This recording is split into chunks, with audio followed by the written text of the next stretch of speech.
大家好，今日我講廣東話。而家咧，首先我係倒緊呢啲牛肉派，呢啲我哋叫做 party pie。呢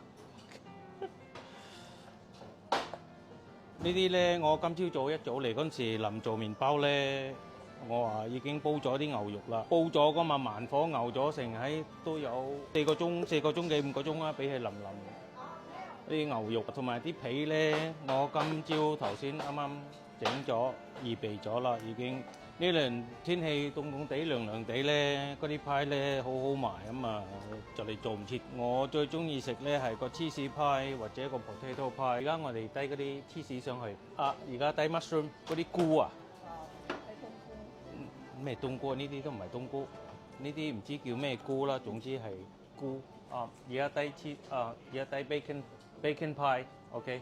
而家低胡椒，呢啲都好食，呢啲好似你食呢啲派當然好似你鋸緊扒咁樣啊！啲皮咧屬於差唔多脆皮嗰啲脆皮派 top 叫做派 top，就係脆皮餅啊！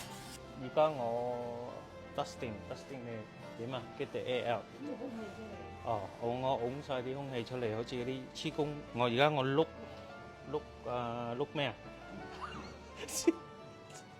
碌嗰啲皮。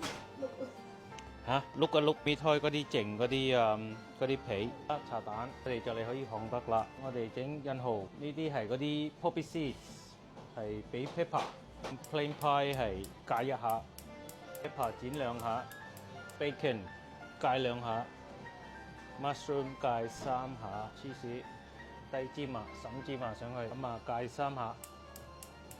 party pie 咧又係戒1下。好啦，而家拎去烘。220度，大概20到20幾分鐘。嗰啲派幾熟啦，啲派熟咗啦，請大家嚟試一試。